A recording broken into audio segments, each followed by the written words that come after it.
저희가 오늘 이렇게 거리에 대대적으로 이렇게 오픈하고 하려고 했던 행사에는 생각보다 많은 분들이 와주셔서 뭐라고 감사의 말씀을 드려야 될지 모르겠습니다. 먼저 국민의회 간단하게 시작하겠습니다. 일어나 주시기 바랍니다.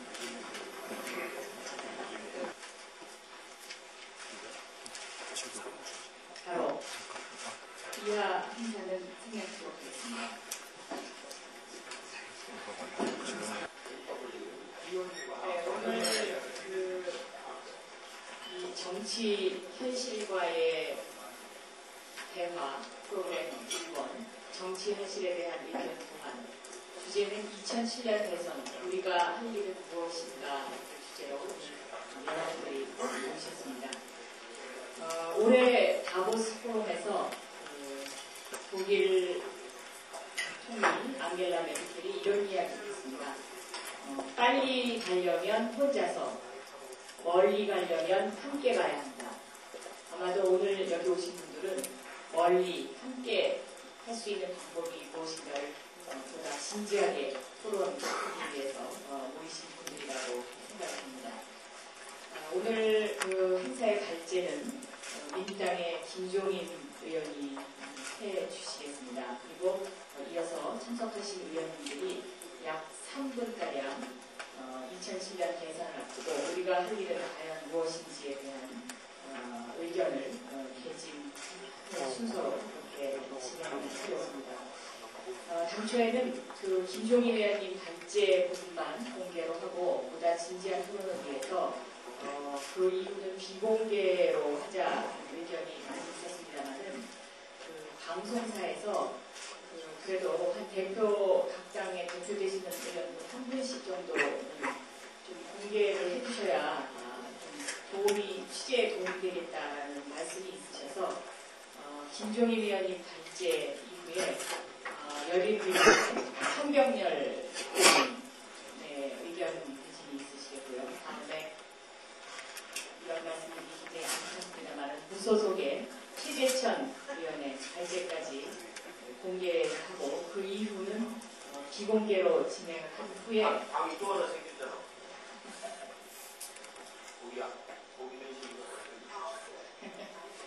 공개를 한 후에 11시 30분에서 45분 사이에 무소속의 최재천 의원님께서 그 언론인 여러분들에게 간략하게 브리핑을 해드리도록 하겠습니다. 브리핑 장소를 어디로 할까요? 기자실로 가시겠다고 합니다. 그래서 비공개 회의 부분은 그렇게 정리를 하도록 하겠습니다. 그럼 먼저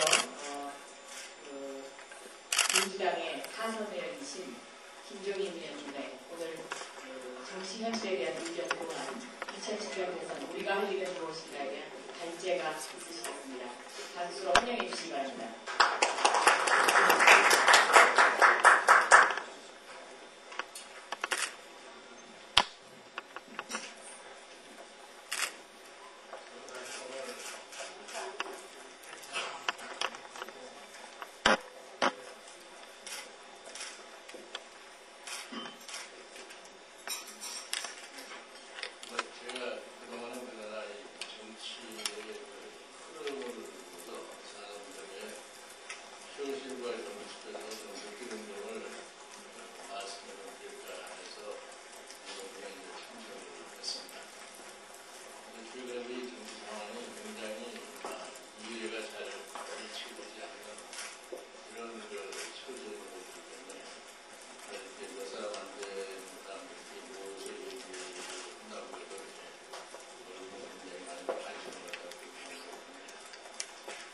사실 제가 이 1963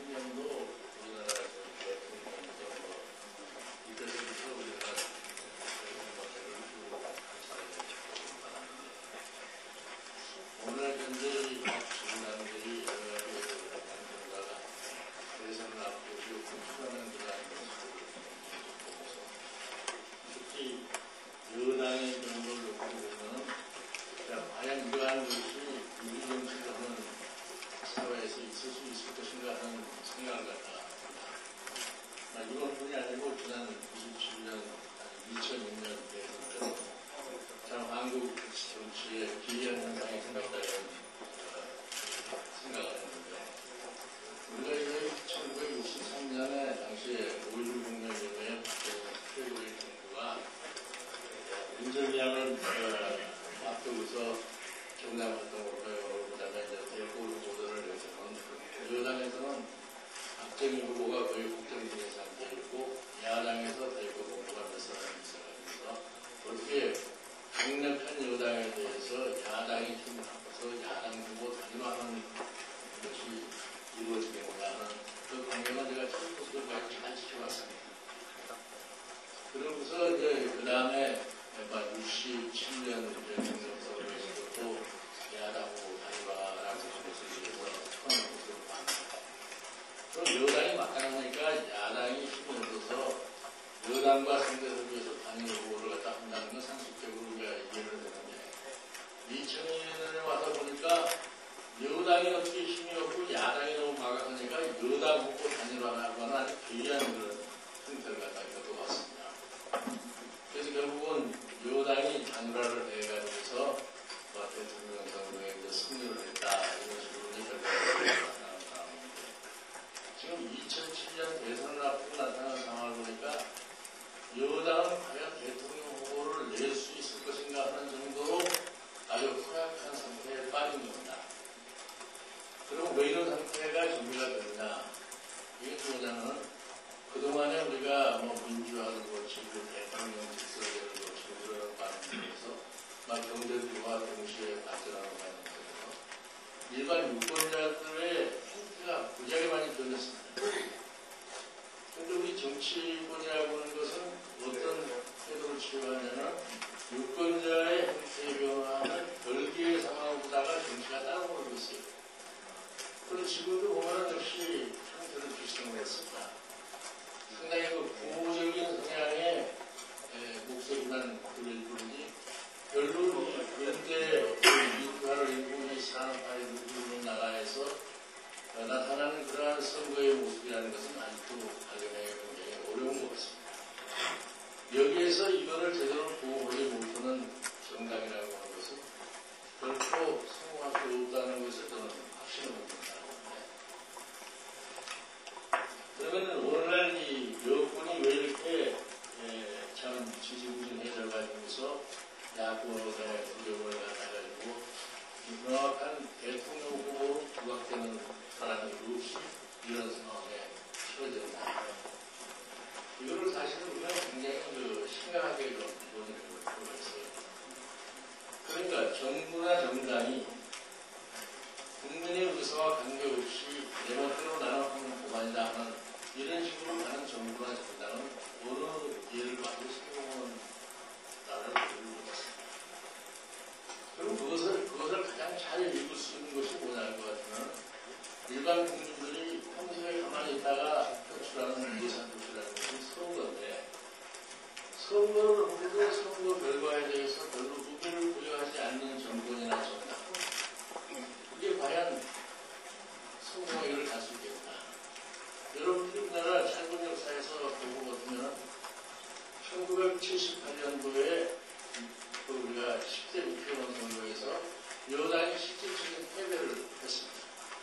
당시에 그 선거법상에 의해서 국회의 의석은 다수로 갖고 있지만 여당이 실질적인 패배를 했는데 그거를 제대로 인식을 하지 못하고 일방적으로 권력의 힘으로 끌고 갈 수 있다는 이런 판단으로서 하다가 들어가서 박정희 대통령이라는 것이라는 불행한 종말을 갖다가 알게 됩니다. 그래서 지난 5.3일 선거를 보고서 솔직히 말씀드려서 저는 이제는 여당은 더 이상 설당이 없다 하는 것을 갖다 저 스스로가 확인했는데 우리나라 선거의 역사를 쭉 놓고 봐도 이 소문 같은 곳에서 그렇게 엄청난 참패를 경험한 여당이라는 것은 없습니다. 솔직히 말씀드려서 서울시에서 시의원 하나를 당선시키지 못한 그러한 집권당이라고 하는 것은 국민들로부터 완전히 멀어져 있는 정당이라고 이렇게 판단할 수 있는데 그 자체를 인정하지 않고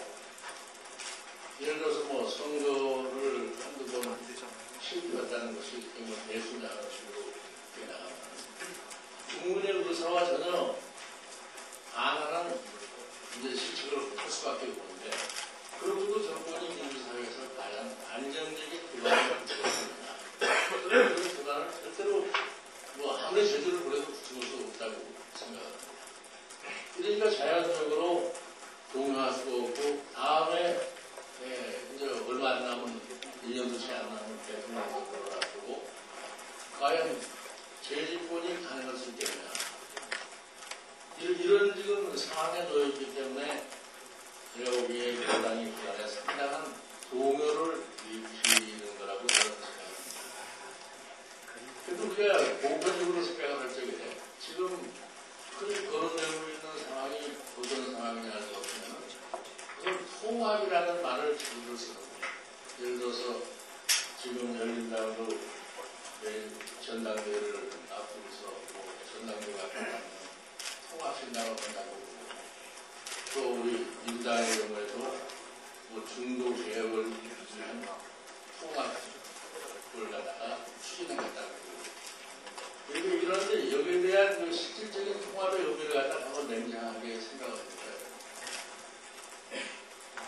지금 실질적으로 당이 현재 상태에도 일사분란하게 가지를 못하고 있는데, 전당대회를 거쳐서 새로운 진영이 가져진다고 해서 그 통합에 과연 어떤 사람이 동참할 수 있을 것인가. 또 우리 민주당의 경우에 있어서 중도 통합을 한다고 그러지만 어떤 통합 세력과 과연 통합이 가능하겠냐. 그러면 어떻게 보면 이게 무슨 말장난 비슷한 얘기지 실질적으로 어떠한 결과가 나오려고 생각하는 것 하면서 얘기하는 건 아니라고 봅니다. 그러면 정치에 참여하고 있는 개별 정치인들은 어떻게 이 사태를 갖다가 생각을 해야 된다. 저는 그래서 이 정치인들에 있어서 가장 중요한 자세라고 하는 걸 보자면 백성이 어떻게 변하고 있느냐. 즉 풀을 먹고 사는 민주사회에 있어서의 정치인이라는 사람들이 또 국민들의 이 실질적인 행태가 어떻게 변하고 있느냐를 명확하게 인식을 하고, 그걸 바탕으로 해서 우리가 과연 무엇을 했을 때 소기의 목표를 갖다 달성할 수 있을 것이냐, 이러한 판단에 대한 행동을 할 수밖에 없지 않느냐. 그럼 지금 뭐 솔직하게 말씀드려서 가장 관심 있는 공통의 사안이 우리가 뭐라고 보겠습니까? 즉 오늘 12월 19일에 실시되는 대통령 선거에서 대통령을 만드는 것이 아마 가장 큰 공동의 가치일 겁니다. 혹자들은 얘기하기를 국회의원들은 대통령 선거보다는 그 다음에 실시될 총선의 관심들을 갖고 있기 때문에 그 이합질서를 하려고 하는 게 아니라 이렇게 얘기하는 사람이 있습니다만, 실질적으로 대통령 선거 결과가 여하이 끝나느냐에 따라서 내년도 총선의 한도도 완전히 바뀔 거라고 생각하기 때문에 1차적으로 모두가 다 대통령 선거를 우리가 어떻게 치러낼 것이냐 하는 것에 관심을 가지고 있다고 생각합니다. 그렇다고 그렇다면 결과서 지금 현재 소속되어 있는 각 정당이 지금 현재 하나당을 빼고서 민주당도 그렇고 열린우리당도 그렇고 실질적으로 내세울 수 있는 과연 후보를 가지고 있느냐, 이렇게 생각했을 적에 제 생각에는 잘 떠오르지도 않고 일반국민들이 생각할 적에도 떠오르는 사람이 별로 없는 이런 형태가 되고 있다. 그럼 여기서 이제 공동의 관심사를 갖다 갖는 다음 대통령 선거를 갖다가 생각을 갖다가 하려면 우리가 당면하고 있는 우리의 정치 현실이 어떠냐 하는 것에 대해서 냉정한 우리가 정치인으로서의 판단이 필요하다고 생각합니다. 그럼 냉정한 이 정치적 판단을 해볼 것 같으면 우리 사회가 당면하고 있는 정치, 사회, 경제, 국방, 외교 모든 분야에서 우리가 어떻게 해야만이 우리가 이 사태를 갖다가 극복하고 국민에게 받아줄 수 있느냐는 우리가 생각을 해볼 필요가 있습니다. 여러분이 얘기해서 민주화, 이제 민주화는 우리들 유권자들의 생각에서는 다 지나간 일입니다. 70년대를 거쳐서 87년 대통령 직선제를 갖다가 우리가 하고 그 이후에 우리가 지금 4사람의 대통령을 갖다가 직선제로다가 뽑았기 때문에 이제는 정치에 있어서의 민주화라고 하는 것은 어느 정도 다 됐다고 이렇게 일반 국민의 생각이기 때문에 아무튼 무슨 민주세력 이거 포괄하잖아요. 그리고 이제 우리가 그동안에 유행어처럼 사용한 것이 개혁 세력인데 저는 이렇게 생각을 해요. 저는 뭐 개인적으로 이런 농담 비슷하게 얘기를 한다만 우리나라처럼 이렇게 장기간에 있어서 개혁을 외치는 나라가 세계에 없습니다. 그럼에도 불구하고 무슨 똑 부러지게 무슨 특별한 개혁이 완성된 것도 잘 보이지도 않아요. 그러니까 일반 유권자들이 생각할 때는 그것도 상당히 짜증스러워 보입니다. 근데 지금 현실적으로 어떻게 되느냐. 제가 다음번에 대통령 선거에서 가장 큰 이슈가 될 것이 그 민생과 관련된 경제 문제다 이렇게 얘기를 하면 그걸 구체적으로 얘기를 하고 하시는 분들이 많이 있어요. 구체적으로 얘기를 하라고 하면 여러분들이 잘 아시는 것처럼 우리가 1995년도에 월드 포럼이라는 데서 20대 80의 사회가 될 거라고 하는 그러한 그 세계 생각들의 얘기가 나왔는데 그러니까 한국의 지금 한 상태에서 한국은 어느 수준에 와 있느냐 진짜 20대 80의 수준에 왔느냐 그리고 30대 70의 수준에 와 있느냐 이런 걸 갖다 우리가 저희 정치하는 사람으로 냉정히 봐야 됩니다. 그런데 그런 것에는 별로 잘 뭐가 보이지 않고 지금 뭐 스로간 비슷한 얘기가 계속하고 있어요. 그러니까 겨울 가서 국민은 정치에 대해서 자꾸 불신을 하는 겁니다. 저 사람들은 우리가 실질적으로 우리가 당면하고 있는 우리 문제를 해결해보면 자꾸 이상한 정치 구호만을 가지고 우리를 끌고 가다 보니까 이 정치에 대한 불신을 자꾸 갖게 될 수밖에 없습니다. 그래서 우리가 이 정치 정당이라고 하는 것이 어떻게 볼 것 같으면 어떤 상품을 국민들인 소유자에게 내놔가지고서 그것을 국민들이 제대로 받아서 따라가느냐 하는 측면에서 우리가 많이 노력을 해야 되는데 그렇게 별로 보이질 않아요. 그러니까 결국 우리가 지금 우리 사회를 놓고 볼 적에 정치적으로 엄청난 변화를 가져왔고 그 다음에 저희 경제적으로도 뭐 글로벌 경제 체제에다가 우리 경제 구조가 지금 10년, 20년 정도 완전히 다른 그런 시스템으로 왔습니다.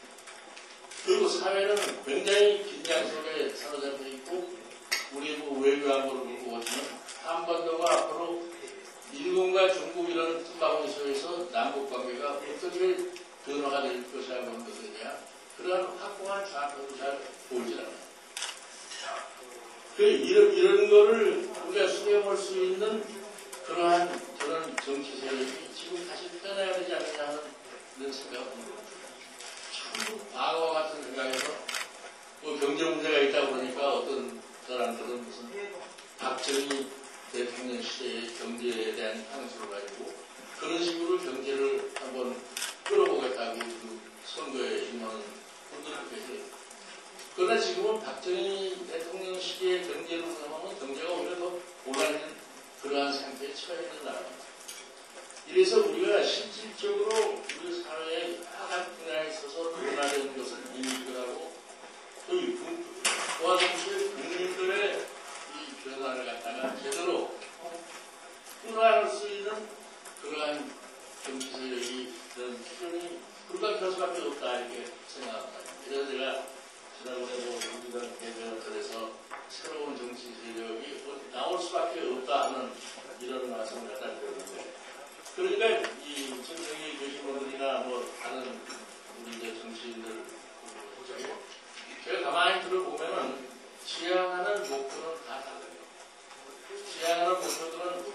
지향하는 목표는 딱 하나인데 이제 서로 이야기하는 과정 속에서 개인적인 이 성향이 좀 다르고 그동안에 추구해온 노선이 다르고 이러니까 거기에서 상당히 같은 구조가 있는 것처럼 이렇게 보이는 것 같습니다. 그러나 제가 보기에는 이 목표가 동일하다고 보면 이거를 화합을 해서 엮을 수 있는 그러한 그러한 역량을 발휘하는 것이 저는 정치라고 생각합니다. 이래서 너무나 지나치게 참 개인적인 견해를 너무나 강조해도 안 되고 또 이 노선이라는 것을 가지고 너무나 심히 주장을 해도 저는 이 화합을 가져오기 어렵다. 그래서 저는 개인적으로 이런 생각을 해봐요. 그래서 좀 조화로운 새 정치 질서를 갖다가 만들 수 있는 그러한 역량들을 갖다가 모두가 발휘해야 되지 않겠나 이런 말씀을 드립니다. 제가 참고로 한 가지 그 예를 말씀드리자면 우리가 1963년도에 당시에 이제 야당이 없으니까 정치활동을 허용을 해가지고 야당을 만드는데 야당을 별로 만들 사람이 없어요. 만들 사람이 없어서 이제 그 야당을 만들겠다고 하는 구심점을 하나 찾아가지고서 이 정치를 했던 사람들이 모여있는데 어떤 특정인은 절대로 안 된다. 뭐 이런 얘기도 했어요.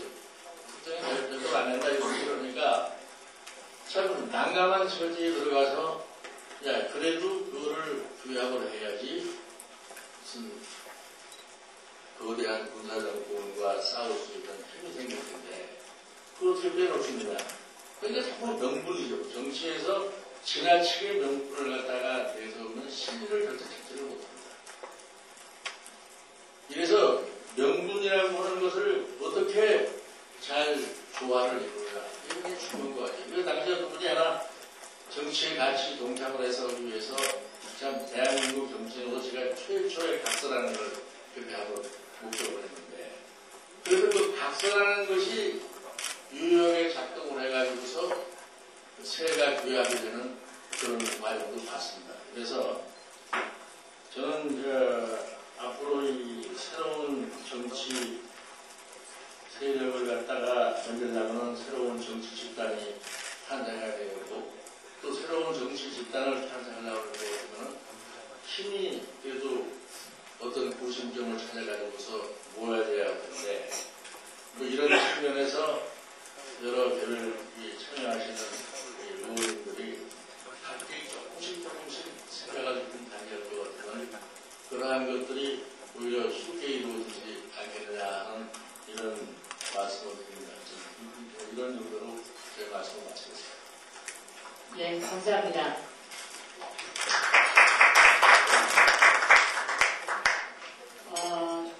제가 오늘 오신 의원님들과 소개를 잠깐 해드렸는데요.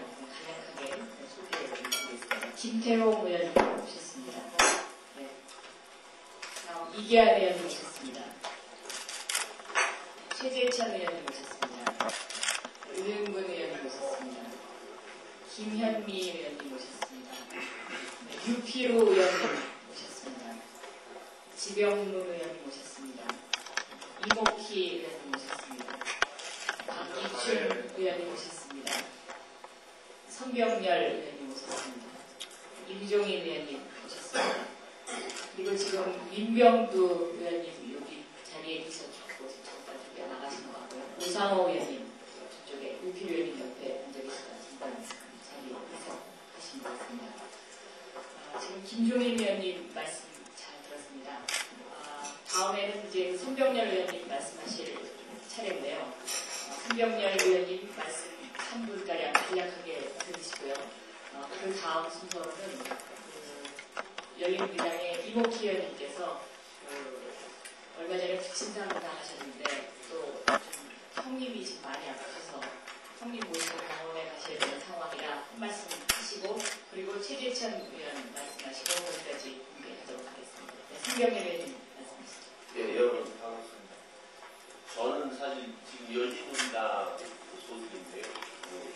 열린우리당의 입장은 이만큼도 계획된 얘기가 아니고 열린우리당의 또 탈당 또 대통합신당에 대한 논의 과정에 대해서 제 개인 의견을 하나 드리겠습니다. 저는 열린우리당이 대통합신당을 해야 된다고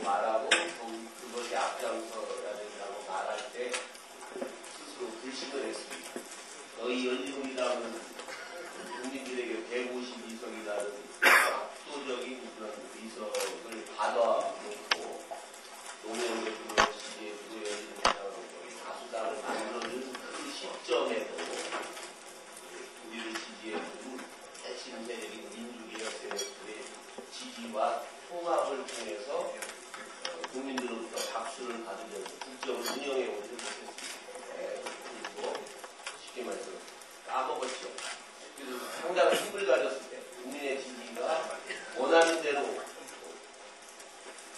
있을 때 그때도 개혁 세력조차도 대통합을 해내지 못한 열린우리당이 통합에 앞장선다고 하는 것은 오히려 국민의 지지를 더 자초하는 거다 생각합니다. 열린우리당이 그간 3년여 동안 어떤 정당이었느냐. 열린우리당이 1인 보수체제, 지역주의, 권위주의 정당체제 이런 것을 무너뜨린 것은 커다란 성과입니다. 그런데 보수는 우리가 섬겨서는 안 되지만 리더는 있어야 됩니다. 그런데 당이 보수체제를 1인 보수체제를 극복한다라고 하는 그러한 목표에 집중해서 그 후에 새로운 정당의 리더십 체계를 형성해내지 못했다. 근데 막상 이거에 대해서는 정치학자나 언론이나 누구도 대안을 갖고 조언을 해주거나 프로그램을 내놓는 사람이 없었고 열린우리당 의원들도 열린우리당 당원들도 그것을 해내기에는 너무나 이렇게 생소하고 스스로 어려움을 갖고 있었다 이렇게 생각합니다. 이번에 탈당 사태 전에 과정만 보더라도 저는 저희들이 상당한 국민들에게 혼란을 줬다고 생각합니다. 대통합신당에 대한 논의가 있을 때 대통령께서 뭐라고 했냐면 전당대회에서 붙여보자. 아니면 그거는 지역당으로 다시 가는 거다. 이렇게 칼로 무대듯이 그냥 말씀을 해버렸어요. 그러니까 거기서 대통합신당을 추진하겠다고 하는 세력들은 대통령에 대한 불신을 갖고 소위 사수파들도 실질적인 우리 당내에 실질적인 사수파는 좀 없다고 생각합니다. 대통합을 과거의 지역주의로 돌아가지 않고 얼마나 올바르게 해내느냐에 대한 원칙과 절차 문제를 제기한 건데 이분들이 사수파가 됐어요. 근데 이 사수파들이 과도하게 언론의 주목을 받으면서 막 강원대회를 하고 그런 해서 사수파가 영원히 대통합신당을 반대하는 있지도 않은 억측을 끌어내버린 거예요. 언론에 바람누기도 좀 있었지만. 그리고 중앙위원회 같은 데서는 일절 토론을 안 합니다. 일절 토론 없이 그냥 오히려 국민들이 어리둥절할 정도로 합의를 해내버리는 사전 토론만 국민에게 혼란을 줘가면서 하고 그 후에 전당대회에 대해서 대통합신당을 결의했음에도 불구하고 또 그것을 신뢰하지 않고 또 탈당하는 사태가 그냥 반성에 의해서 일어나버리고 그래서 저는 어떻게 제 이야기를 마무리하고 싶거든요. 정말로 열린우리당에 속해 있거나 지금 대통합신당을 하겠다고 나간 분들이 진정으로 민주, 통일, 평화, 미래를 위한 세력들의 대통합을 해내려고 하면 정말로 가만히 있어야 된다. 가만히 있어야 된다. 지금 한나라당에 대한 이런 지지가 사실은 열린우리당에 대한 실망에 대한 표현이지 한나라당이 미래에 대한 비전을 갖고 있는 세력이라고 믿는 국민들은 그게 절대 나서는 안 되거든요. 정말로 미래를 준비하는 미래의 비전을 가진 대통합 신당이 필요한데 저는 열린우리당에서 대통합 신당을 하겠다고 나간 분들이 나서면 안 된다. 그럼 뭐를 하냐? 언제 나서냐? 저는 이렇게 생각합니다.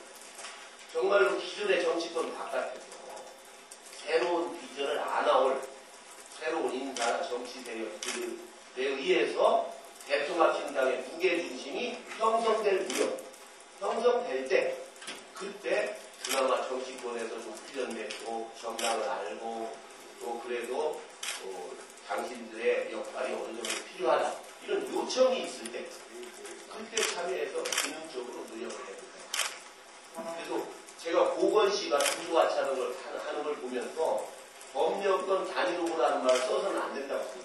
그때 이제는 법령권이 할 역할이 있다. 정말로 차후에 우리 정치사 사회 여러 가지 분야에서 비전을 제시해서 인사와 세력들이 나타나기만 간절히 그냥 갈구하고 그런 발언을 통해서 그런 분들이 자신감을 얻도록 해주는 것 뿐이다. 오히려 고건씨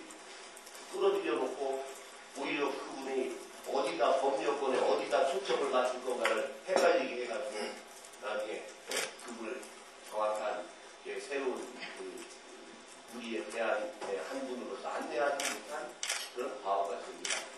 그래서 지금부터 이런 논의는 우리가 하는 것은 참 유익한 일이다.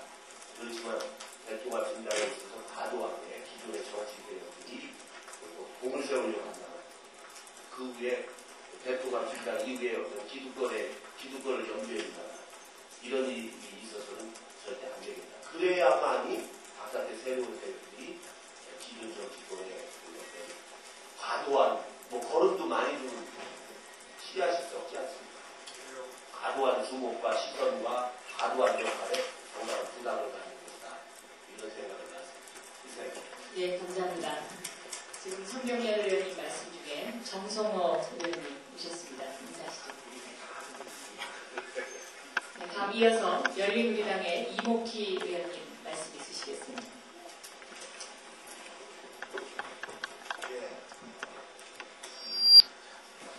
평화 개혁 세력이 진실로 위기입니다. 어쩌면 진정한 위기는 민주화운동 세력, 민주 세력의 헤게모니가 유실되고 있는 것이라고 생각합니다. 예를 들어서 정권을 재창출할 수도 있고 경우에 따라서 정권을 잡지 못할 수도 있습니다. 현재의 진정한 위기는 민주 세력이 그 헤게모니를 유실하고 있다. 저는 평화개혁 세력이 이번 대선에 승리하거나 혹은 지더라도 강력한 정치 세력으로 남아있기 위해서는 세 가지가 필요하다. 이런 얘기들이 함께 있습니다. 첫 번째는 할 일은 하고야만 하는 집권당, 할 일은 하는 정당. 이것을 대상하세요. 이것이 기초가 된다고 생각합니다. 예를 들면 우리가 이번 정부에서도 해야 될 일이 많습니다. 국민연금법, 기초노령연금법, 노인수당보험법, 보장법 이런 것들이 나옵니다. 그러나 그 핵심은 아마 부동산 정책 관련 법입니다. 사실 이 대목은 매우 아픈 대목입니다. 우리 당이 왜 이렇게 지지를 이러는가 여러 가지 이유가 있습니다만 그게 세 가지가 있습니다. 하나는 지역적 지지 기반을 잃어버린 것입니다. 두 번째는 국민을 대하는 태도와 합법이 오만하고 독선적, 국민의 정서와 요구에 맞지 않았습니다. 그리고 마지막 하나는 세 개를 든다면 진실로 서민과 중산층의 요구에 부응하지 못했습니다. 그 대표적인 것이 부동산입니다.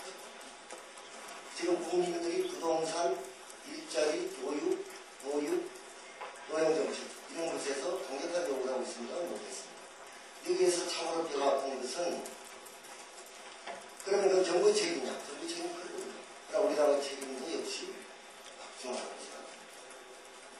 우리가 서민과 중산층을 당이라고 얘기해놓고 실제로는 실물 경제를 좀 안다고 해서 정책 따위는 그런 사람들이 다 모양이 없습니다. 예컨대 2005년도에 8.3일 올해 발표된 111 종합대책을 합쳐서 일찍 내놨으면 이런 부동산 등은 없었습니다. 우리 당의 지도가 되지 않았습니다. 저는 이 대목에서 우리가 앞으로 전진하기 위해서 두 가지가 절실히 요구된다고 생각합니다. 하나는 노무현 대통령이 또는 극소수 우리 당 의원이나 당원들이 대통합신당을 진실로 마음으로 받아들이고 가슴으로 받아들이고 그래야 전진할 수 있습니다. 다른 하나는 탈당한 분들, 특히 교섭단체를 만든다는 분들이 열린 우리 당 국회의원으로서 당선됐기 때문에 우리 당론을 채택했거나 우리 당의 강령과 정책에 부합해서 내린 결론에 따라줘야 그것을 국회에서 반전하기 상태로 되게 하는 겁니다. 만약 111 부동산 대책이 입법화되지 못하면 저는 우리 세력을 이용했다. 그런 점에서 말씀드리겠습니다. 두 번째는 우리가 결의한 대로 정치권 안팎의 평화개혁 미래세력의 대통합 신단입니다. 또 실제로 어떻게 된 건가? 현실 정치 내에 있습니다. 열린우리당, 민주당, 국민민주당 당을 포함해서 어쨌든 평화개혁 세력, 그중에 평화개혁 세력이 묻힌다고 생각합니다. 아까 선정열 의원 말씀대로 실제로 중요한 것은 정치를 하지 않은 분들, 국민적 신망이 높지 않다 하더라도 현재 정치를 하지 않은, 하지 않고 있는 양심적 산업화 세력, 지식정보화 세력, 개혁적인 시민사회 전문업 이런 분들이 얼마나 진보개혁 세력이 입회도에서는 안 된다. 진보개혁 세력이 다시 일어서서 이 나라의 역사를 책임져야 한다. 이런 인식으로 뭉치고 함께할 수 있는가가 간절하다고 생각합니다.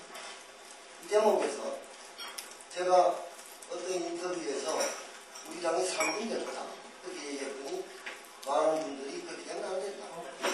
반한나라당 전선으로 다 단결해야 한다고 얘기했습니다만 저는 그렇게 되면 안 된다고 생각합니다. 그런데 BJP 연합은 연합했기 때문에 의미가 있었습니다. 만약 BJ와 JP가 같은 조직으로 합쳤으면 제가 볼 때는 참으로 어려운 상황을 많이 맞았을 거라고 생각합니다.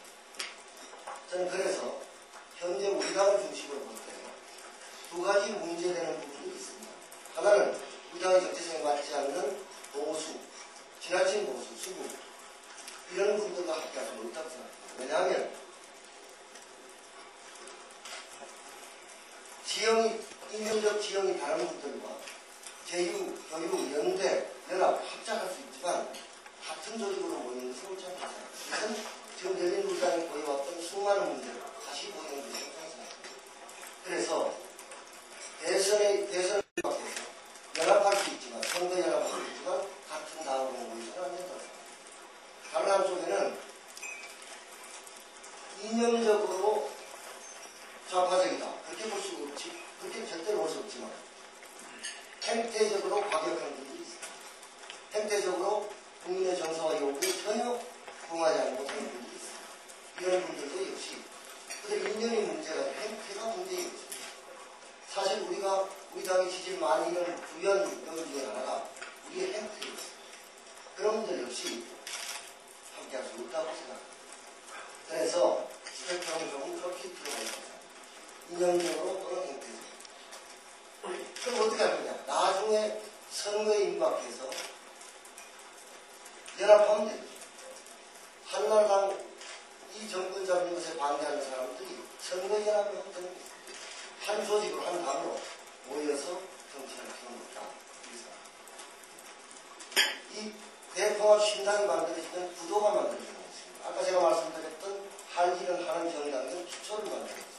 그래서 구도를 만드는 것이고, 기초를 튼튼히 하고 구도를 만들면 그 다음 해볼 수 있는 상황이 오는 것입니다. 그때는 역시 전략입니다. 선거운동 전략입니다. 그것은 제 표현을 하면 창의력과 역동성, 열정과 헌신 이런 것을 끌어내는 것입니다. 그것은 지금 얘기할 부분은 아니라고 생각하기 때문에 자세히 말씀드리겠습니다. 어쨌든 지금 우리가 아무리 어려운 처지에 있더라도 부동산 정책 입법 같은 이런 기초를 튼튼히 하는 것을 절대로 기억해서는 안 됩니다. 이것은 당장 지지도의 상승으로 연결되지 않지만 국민에게 기록됩니다. 이것은 다시 말씀드리면 대청의 지지를 끌어낼 수 있는 잠재적인 표로 존재한다. 그 다음에 말씀드린 것은 역시 구도의 문제입니다. 정치권 안팎의 평화의 연기에서 대통합신당을 만들어야 하고 그 과정 속에서 이런 정치 안 하는 분들의 입장이 그들이 매우 존중돼야 하고 역시 이념적으로 너무 지나치게 보수나 수구적인 분들과 함께하거나 행태적으로 과격한 분들과 함께할 수는 없다. 그래서 스펙트럼을 좁혀서 대통합신당을 만들어야 한다. 그러면 대선을 해볼 만한 상황으로 간다. 이것이 제가 갖고 있는 생각입니다. 고맙습니다. 네, 감사합니다. 간략하게 김종인 위원님 말씀 듣고 그리고 최재창 위원님으로 넘어가겠습니다. 지금 그런 모습이라고 하시는데 우리 당이 아까 우리 이모 교수님께서 3분 소리를 얘기했는데 저는 4분 소리를 얘기합니다. 4분 소리. 그러니까 제가 여기 나와보니까 우리 당이 있고 그 다음에 어제 원내교섭 단체를 등록한 김한길 의원들이 있고 그 다음에 그보다 좀 더 개혁적인 모습을 보이는 천년배 의원 그룹이 있고 그 다음에 저 혼자가 있고 이렇게 됩니다. 저는 열린우리당의 실패를 이모기 의원님 같이 보지 않습니다. 이모기 의원님은 세 가지를 얘기하셨는데 지역적 지지기반으로 확보, 서민 대변을 못했다. 저는 한 가지 이유라고 봅니다. 지역적 지지 기반 파업은 아니고 저는 서민을 대변하지 못했다. 우리 당이 서민으로부터 지지를 받았는데 서민과 중간에 지지를 받았는데 정책은 특권층과 재벌을 위한 정책을 냈다. 이것은 아파트 분양과 공급을 하는 거랄지 특별법 만든 거랄지 출전제 폐지를 추진하는 거. 이게 다 이해창 후보의 공약이었습니다. 노무현 대통령이 이런 걸 이렇게 했다는 겁니다. 우리 당은 거기에 대해서 똑같이 했다. 지지층이 떠났다. 저는 그렇게 보고 있습니다. 그런데 우리 당은 대통합을 하려고 나온 분들도 하는데 대통합할 대상이 없어요. 지금 민주당은 한나라가 호남 지부입니다. 전국기에서 보면 민주당의 정책은 한나라와 똑같아요. 그래서 저번에 하나갑 대표가 한민 공조를 얘기하고 한 것은 맞다. 그 다음에 우리 당에서 2005년도에 노무현 대통령께서 한나라가 정책 차이가 없으니까 대연정하자 하고 우리 당 지도부들도 다 세 당이 똑같은 정책을 펴는 정당이다라는 것입니다. 그래서 저는 이 대통합은 이것은 대상이 없는 대통합이다라고 생각합니다. 그리고 무조건 단 하나라는 전선으로 뭉쳐달라 국민들한테 한나라는 집권하면 안 되는 것은 그거를 보고 감동도 못 준다고 생각합니다. 그렇기 때문에 나온 분들의 대통합이나 계신 분들의 대통합이 국민들한테 전혀 감흥을 못 주고 있다고 저는 생각합니다. 그나마라도 저는 어떤 상황이 이루어지기 위해서는 저는 우리 당에서 당의장하고 원내대표 했던 분들이 나서면 안 된다고 생각합니다. 왜 이 잘못을 참여정부의 잘못을 노무현 대통령 혼자만 지라는 것입니다. 저는 그렇게는 안 된다고 생각합니다. 두 번째로 DJ를 뛰어넘어야 된다고 생각합니다. 호남 플러스 개혁 세력을 하려고 하는 게 일부 탈당한 그룹의 생각 같은데 저는 그건 안 된다고 생각합니다. DJ가 경제정책에서 매우 잘못을 했어요. 재벌 개혁을 하지 못했습니다. 부동산 대란을 일으켰습니다. 부동산을 경기부양으로 썼습니다. 그 다음에 카드 대란을 일으켰습니다. 이러한 것에 대한 시정 조치를 우리 당이 하지 못했습니다. 그런데 지금 또다시 이 정당을 지향하는 것 같은데 저는 안 된다고 생각합니다. 저는 우리 김종인 의원님께서 저는 말씀하시는 것을 제가 이름자가 같기 때문에 잘 짐작하고 있는데 저는 전에 1997년과 2002년 대선의 대결은 산업화 세력과 민주화 세력이 대결이었습니다. 근데 그 산업화 세력은 아니 그 민주화 세력은 뭐였냐? 형식적인 민주화 세력이죠. 지금은 어떻게 되냐? 이번 선거는 저는 형식적 민주화 세력 플러스 산업화 세력 때 실질적 민주화 세력이 대결이 된다고 생각합니다. 실질적 민주화 세력에는 저는 민주노동당의 일부로 포함된다. 저는 민주노동당 일부를 포함하고 제대로 우리 국민의 75%를 대변할 정당이 만들어져야 된다. 저는 하도 많은 분들이 개혁정당, 개혁을 얘기해서 저는 서민정당이라고 표현하겠습니다. 지금 현재 우리 국민의 50%가 투표하지 않고 있습니다.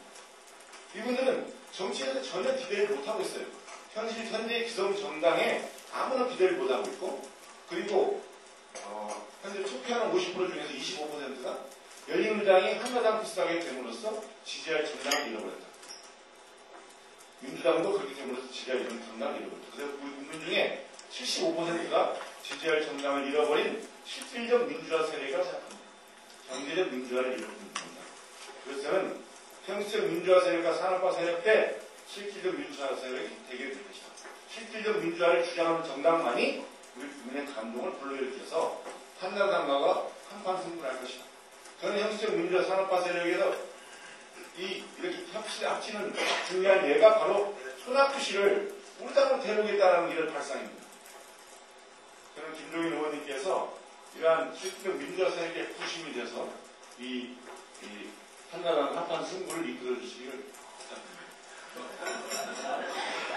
네, 다음에는 공개회의의 마지막 순서입니다. 최재천 의원님의 말씀 있으십니까? 비공개가 어렵지 않나요? 이 정도 바꿔주는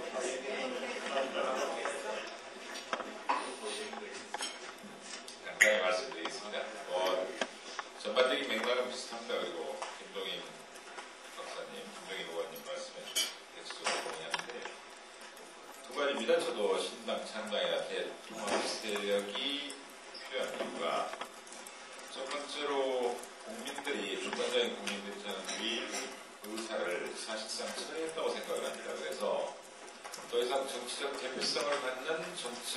역사가 없어진 셈이죠. 따라서 주체가 없기 때문에 뭐 연대나 이런 것들은 연합이나 이런 것들은 불가능한 이런 논쟁이라고 생각을 합니다.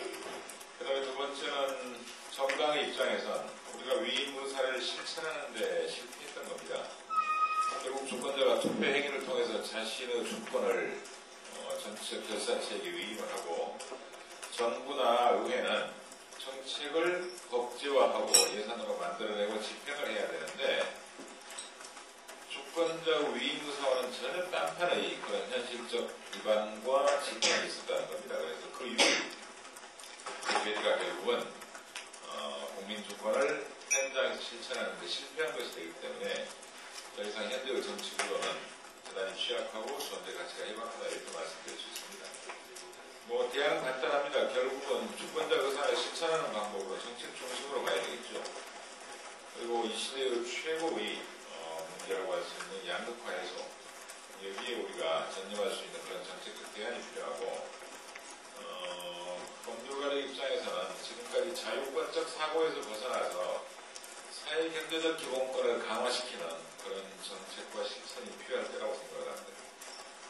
그리고 맨 처음 말씀드렸던 대로 위임의사를 사실상 철회해버렸기 때문에 정치적 대표성을 갖는 정치적 결사가 존재하지 않는다면 새로운 대표성을 가진 위임 집단이 필요하게 된 겁니다. 그래서 현재의 신당, 찬당 논의나 대통령 논의는 당연히 유효한 논쟁이라 이런 생각을 갖습니다. 물론 방법론상의 차이는 있을 겁니다. 방법론상 차이는 저도 인정을 합니다. 이를테면 친노, 사수, 직계가 주장하는 식으로 하게 되면 결국은 국민들로부터 노무현당이라는 비판을 받을 거고 우리 당이 중심에 선다면 결국은 우리 당에 대한 지지는 다 철회해버렸는데 도로 열린 우리 당이라는 비판이 있을 거고 소극적 의미 그리고 부정적 의미 호남 지역주의에 토대를 둔 그런 좁은 의미의 민주당이 정계 개편을 주도한다면 이건 도로민주당이 되어버리고 말기 때문에 우리가 가장 염려하는 친노대 반노 구도나 그 다음에 한나라당을 늘 상수에 놓고 나머지 세력만의 연합을 이야기하는 그런 반한나라당 연합전선의 구도를 결국 벗어날 수 없다고 생각합니다. 그리고 마지막으로 이제는 좀 더 밀도 있고 집중적인 논의가 필요한 시점이다. 그리고 구체적인 행동으로 나아가야 될 때다. 이런 말씀드리겠습니다. 마치겠습니다. 예, 말씀 감사합니다.